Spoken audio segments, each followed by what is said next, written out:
It all depends on the algorithms.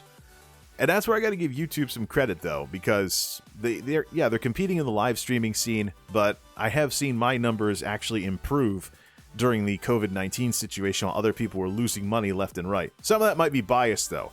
I held back on monetization with mid-roll ads, but now that I've been saying for a while that it seems like YouTube basically does things based on the money, so let them run hog wild trying to make money off of my videos to try and pay their bills, and maybe the videos will do better. So after many years of, and I still hate mid-roll ads, it's just that I'm so convinced that the YouTube systems are weighing everything based on how much money your content makes, that I just want YouTube to be able to do whatever. Maybe the algorithms will like me better if the videos make more money for YouTube because I'm not limiting what can be shown on them. Plus, it's part of the YouTube experience. If you don't leave your mouse in just the right spot to click skip ad every single ad break, it's or subscribe to YouTube Premium or something like that. It's something that it's not bizarre if you see a mid-roll ad anymore. Matter of fact, a lot of people are annoyed by it. The ad blocker thing, though, is something YouTube needs to figure out, though. People use ad blockers in web browsers for quite legitimate security-related reasons. There can be pop-up malware and other stuff hidden in sketchy ads on certain websites. So, but the best thing to do for supporting creators in the ecosystem, though, is to whitelist YouTube when you go over there and click skip ads. They don't have something that stops you from going to the page with it. And actually, I actually tested this with Twitch. I don't think Twitch is anywhere near that either. So it's a situation where, but I don't know if Twitch's algorithms are fancy enough that they can deprioritize content that's not making a lot of money. There is a ratio, though, that I've been keeping an eye on when it comes to my own channel. And, there is a ratio, though, that I've been keeping an eye on with my own channel, and that is the ratio of monetized playbacks versus unique viewers. Views is not a good number to use to compare with, just try and see how much ad blocking everything is being exposed to. Views is a terrible number, because if you know anything about, again, it's the technology that matters, no matter how much marketing stuff you know. Sorry for another disagreement with Mr. Nash on this one, but again, it's the technology that matters. So, technologically, there are numerous ways, if you know anything about networks, for a single human being to look like multiple people and contribute multiple views to a video. And you could change Wi-Fi networks and watching on your phone. You could turn your VPN on and off, and where you go to the internet changes, and you could do stuff with your IP. There's technical ways in which you can look like multiple people on the internet. There's technical ways you can get around. You can inflate the view count because the systems legitimately think you're additional traffic. So YouTube's attempt to count unique human beings is what I go off of, because that's what they need to. It may not work as well as I think it does, but that's what they need to get better at. So all these technical things. It's also too, if you upload long form content, you have somebody, they watch the first half hour of it, then they go do something else, then they come back and go back to the video. YouTube has the internet VCR thing, DVR thing down very, very well. Very often, even across browsers, if I have a browser that syncs everything across devices, I'll go to YouTube on my new device and it'll pick up where it left off on the old device. So you upload long-form content, especially with the things like the chapter feature they're adding in and stuff, you can have people go in and watch the same video several times because they're just getting through it in several viewing sessions.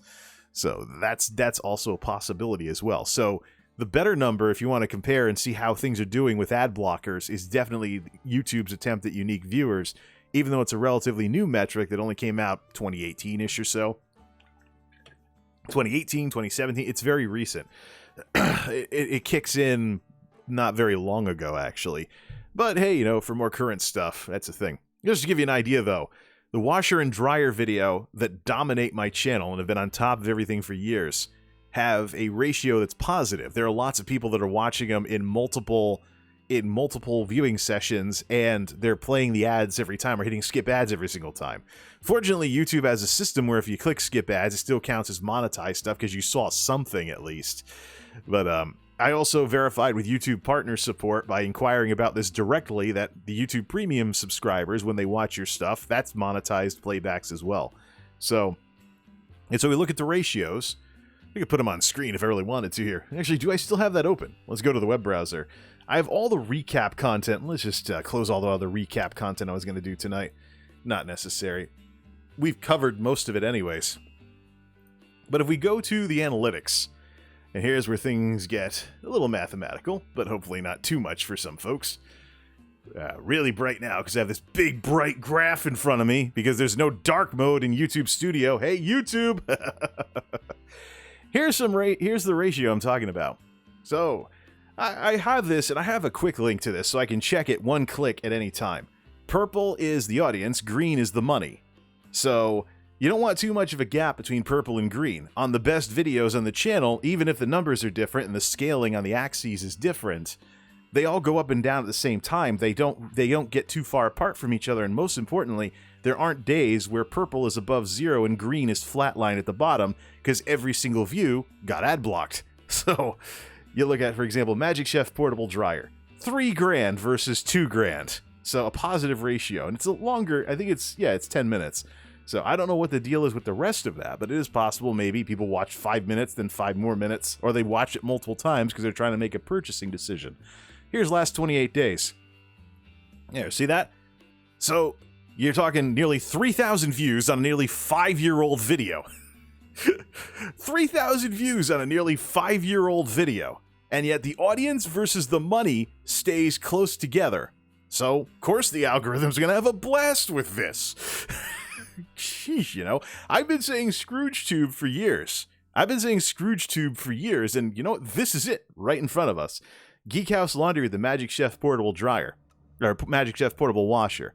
Less than 1,000 views away from dethroning Windows 8 versus the Dellosaurus, the tech video with over 100,000 views. That got knocked out of the #1 spot by the dryer video quite a while ago, and now it's about to lose to the washer video. Look at this. Plenty of green for YouTube. Gets nearly 2,000 views in a month, and it's got years on it. This is the screwiness of the algorithm. Windows 8 versus the Dellosaurus. Way more of a gap. And lower numbers to boot. Coincidence? I think not. And look at the ratio. 288 playbacks versus 690 unique viewers that contributed 841 views in a 28-day period. Here's the latest surprise, and surprise, it's a big surprise, it's a non-tech video. The uglier side of George Foreman grills, where I talk about how I'm annoyed with the non-stick coatings and how I've gone through multiple Foreman grills because the non-stick eventually wears off. I'm having very good luck with cleaning the pot and pan style cleaning that I'm doing with the latest grill that I got, and I got some replacement plates to try as well. But here we go. Not so techie video. The numbers kind of the lines stay close to each other. Forza Horizon 4, no graphics card, 80 out of 394. We have a couple of days where it flatlines. So here's a day, 9 views, not one of them were monetized. And so now we're down to only 400 views a month. Notice the trend here, though. The money and the activity are always together. When you have something that starts succumbing to ad blocking and stuff like that, once you start getting some of that, then you start seeing the system just not sending them around as much. This was from earlier in the year, so I'm surprised it's doing very well. Oh, speaker videos. These do badly. I don't know why, but again, tech stuff. Thinking of converting my Z5500 into a powered sub. I have an old pair of Logitech Z5500 speakers, and I never use the satellites. Trying to find a use for the subwoofer at one point. Routinely gets brought down to 0. Logitech K120, the perennial cheap rubber dome keyboard. I'm one of the few tech folks on YouTube doing tech videos that'll actually say you're not the worst person in the world if you use a membrane keyboard. There's so much elitism about mechanical keyboards, and I just very recently upgraded to mechanical myself with Kale Brown switches. But I still keep an eye on rubber dome technology in case people with less money or whatnot want something that's maybe not as mushy as it normally would be. Look at all this. All these times. And what did it have for, only 200 views in the month? 44 out of 208. So, yeah. So, again, just the ratio and everything. It gets clobbered by the washer and dryer video. The most consistently successful videos on the channel are the ones that keep earning the most money, and the ones that have avoided a lot of the problems with ad blocking. They're also not very technical. It's the sort of thing that a more mainstream audience would watch, as opposed to somebody who's more tech savvy, who's more likely to just ad block stuff.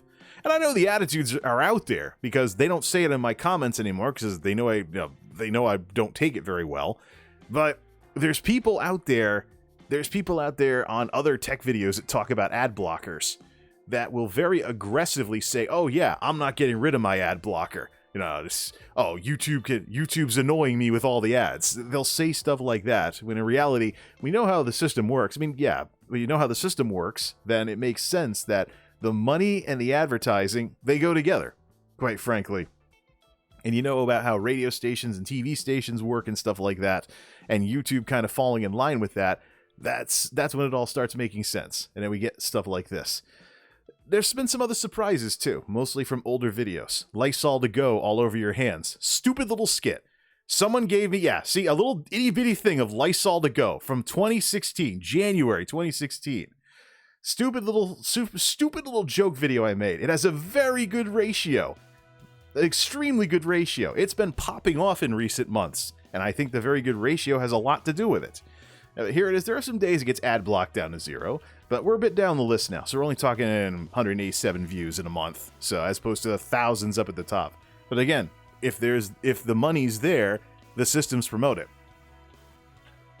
I would love for YouTube to be nothing but a passion project for me, but the way that it's run nowadays, there is so much tied to revenue and how well your videos perform that it leaves open the wild card that there could be people out there that could tank your video's performance artificially through ad blockers. And so that's one of the reasons why I've annoyed people for 3 years talking about this stuff, but I was right. I first started getting suspicious of this in 2017, and now I've seen so much of it that, quite frankly, I'm in a situation right now where I like talking about technology. I like, helping folks get over their technophobia. I would say that what I do is, if I could put a word on what it is that I do on YouTube, it's tech-ertainment, so to speak. Tech entertainment.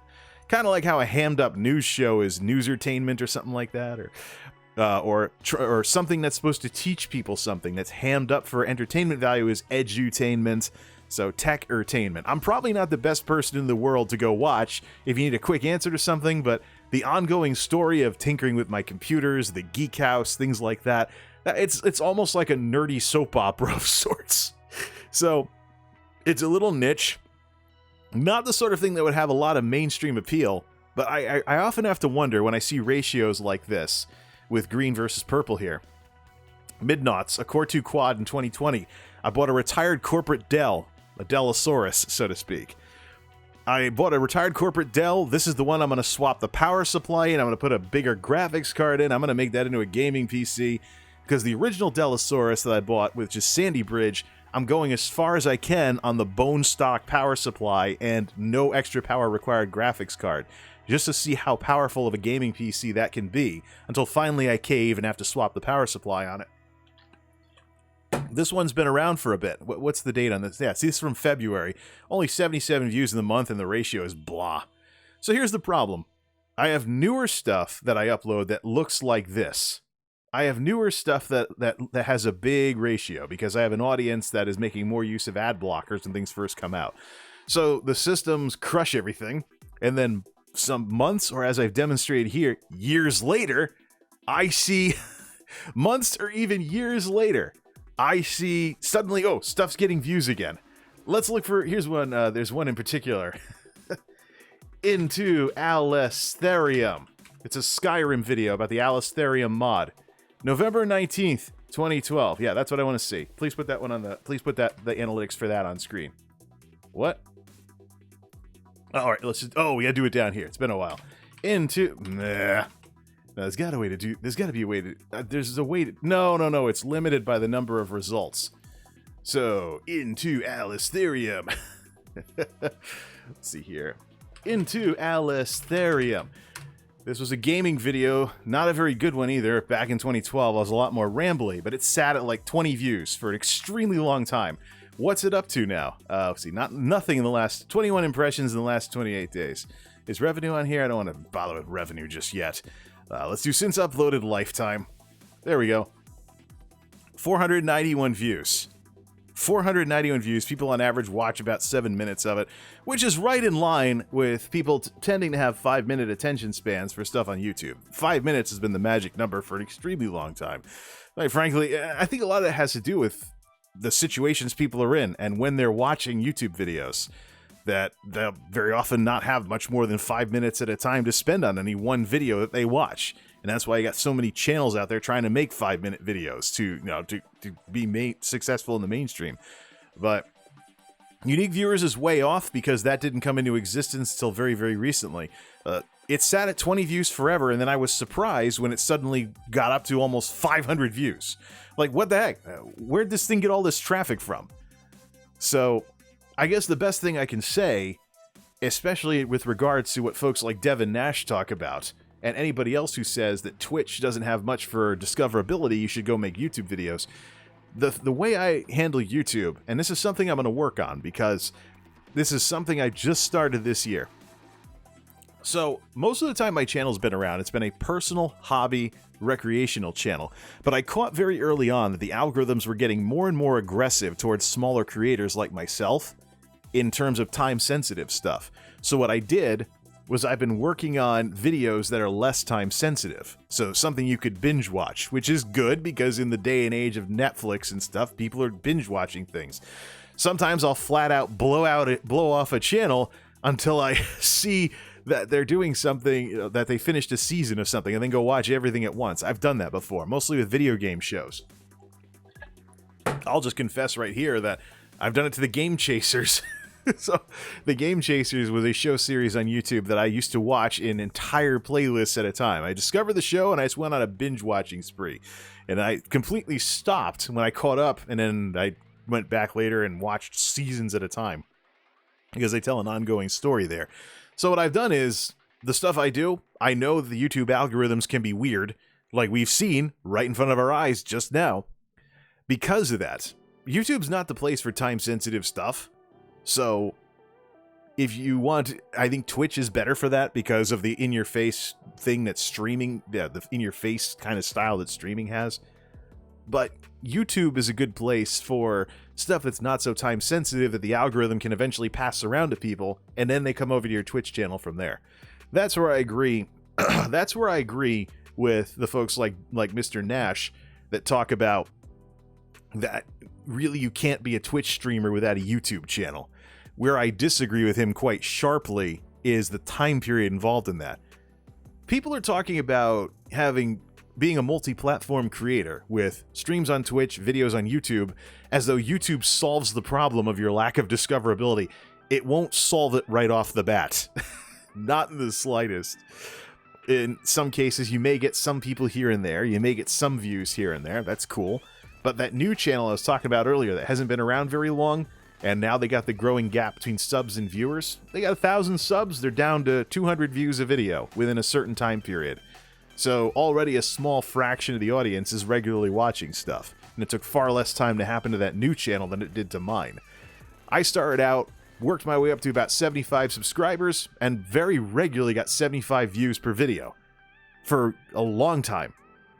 No matter what it was. All the frustrating stuff, the gap between subs and views, the pickiness of folks who've gotten more used to the technology, your audience vanishing if you changed even the tiniest thing in what it is that you were doing, that all came later. But I know what good looks like. I don't know if we'll ever be able to get back to that because the technology for this kind of video stuff is mature enough that people are used to it now. It was a different environment back when it was something new and people hadn't seen it before, and so they're like, yeah, this is cool. But now that pretty much it's everywhere, it's on phones, consoles, everything for YouTube and Twitch, the apps and other stuff, there's all this, everyone's just used to it, and we're at the point where we're kind of like blah with it like television. And so that's changed the way people react to stuff. All things considered, though, yes, YouTube is a solution, but it's not, don't expect it to be a fast one. That's the issue.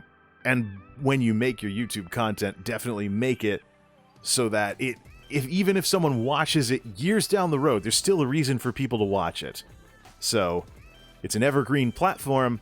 The content that needs to go on that platform should be evergreen as well.